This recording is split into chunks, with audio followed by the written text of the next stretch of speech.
Hello, friends, and welcome back to Stories About Entitled People. Let's dive into a story where a seemingly harmless act of manipulation meets its match in a twist of workplace karma. But before we begin, best way to support our channel is to leave comments, like, and subscribe with the turned-on bell so you don't miss the new video every single day. Here we go. You must have been ahead of me. I work as a delivery bicyclist for a popular restaurant chain. Bikers are added to a driver queue where deliveries are doled out one at a time on a first-come, first-served basis. When you clock in or come back from a delivery, you punch into the dispatch terminal, which adds you to the back of the queue, and when you're at the front, you take whatever delivery comes next. This terminal also displays the upcoming deliveries in the order they were placed, along with their address and total charge. The store loans out branded bicycles for its drivers to use.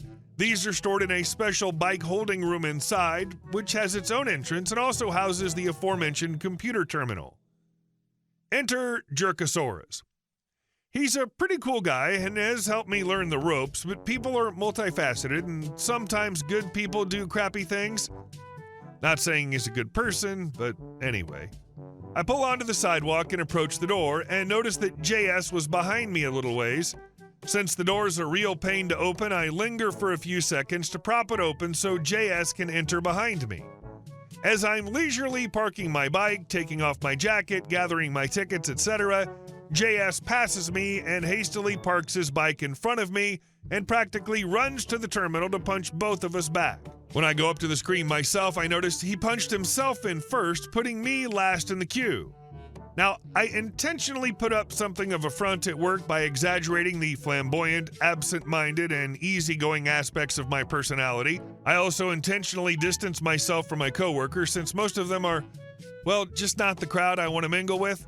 This makes my life at work pretty easy since I tend to be non-combative and get along with people without getting involved with drama.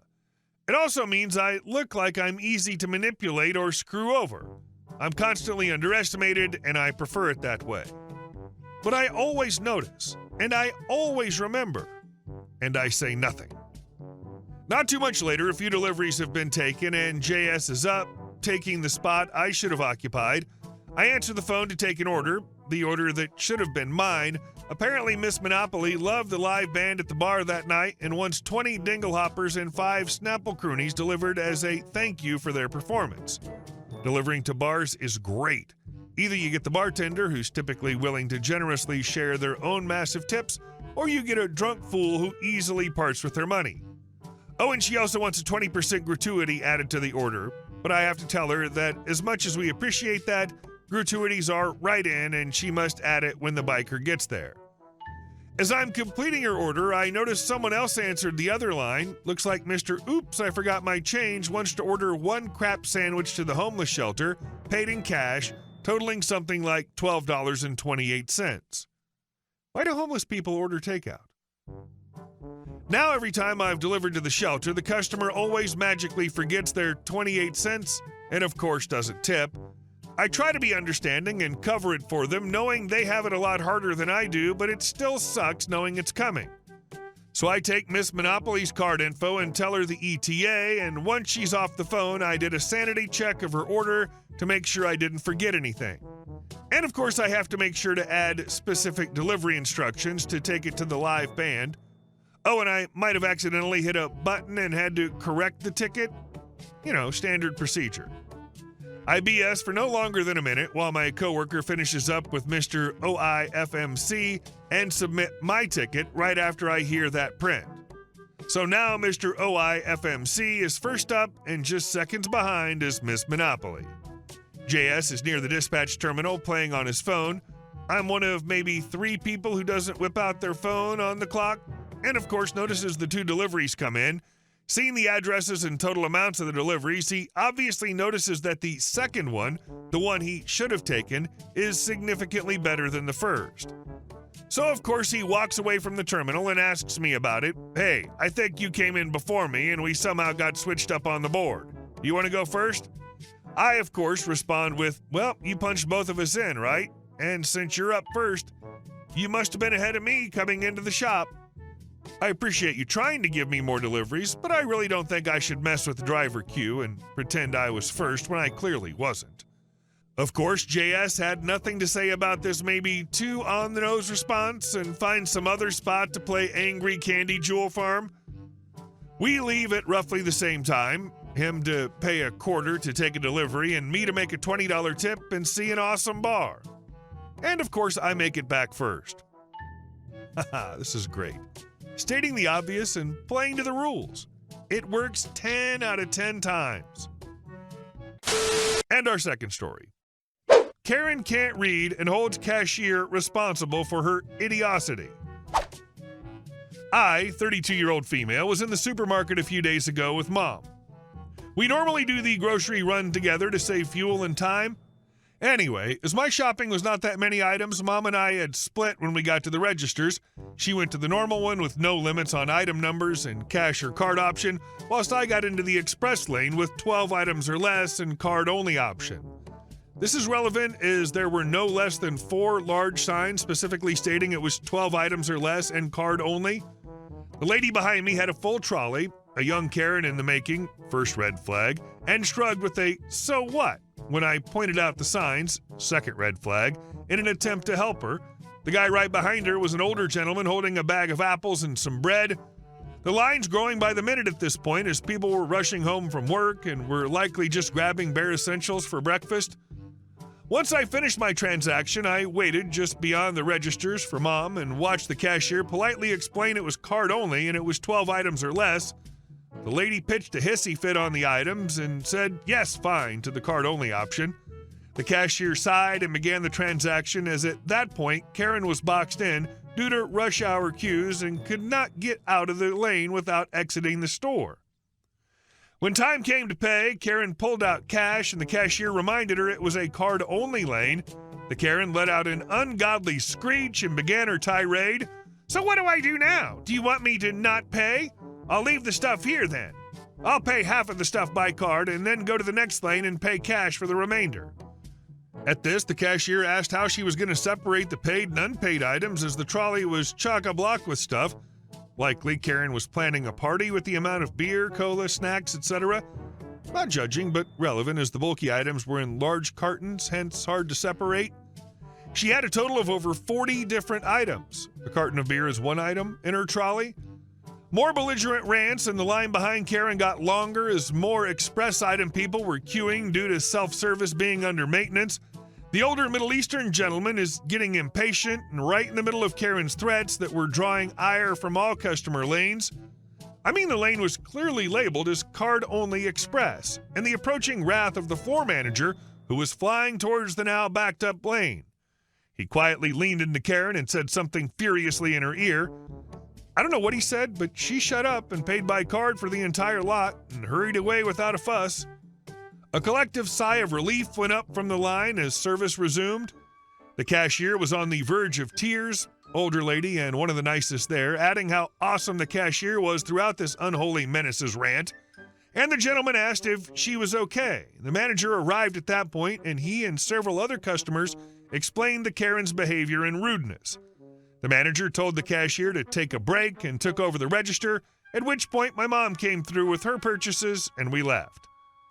Karen had disappeared by this point, likely into the abyss from which she had been summoned, but her stupidity was baffling. I hope she realized her mistake and was vigilant from then on. Karens aren't illiterate, they're selectively literate. They can read what they want to read, but when they see something they don't like, they decide it means something else.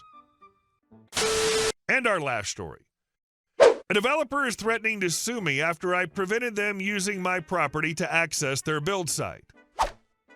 I live in upstate New York, and for the past few months, I've been dealing with a nightmare situation involving a developer trying to build a townhouse complex in the woods behind my property. The complex is supposed to be connected to an existing road on the opposite side of the woods with an entrance crossing a river, but construction hasn't even started on the bridges yet. In the early stages, the developer came to me asking for access across my land as a temporary solution, but I had some concerns they refused to address, so I stopped negotiating. Apparently, that didn't matter to them.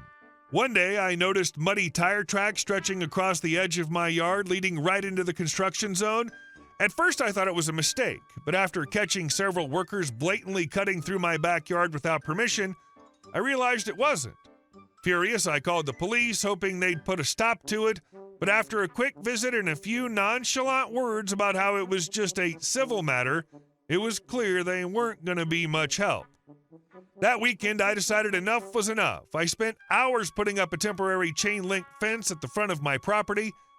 It wasn't anything fancy, but it was sturdy enough to send a message. This was my land, and they weren't going to keep stomping all over it. I hoped that it'd buy me some peace. I couldn't have been more wrong.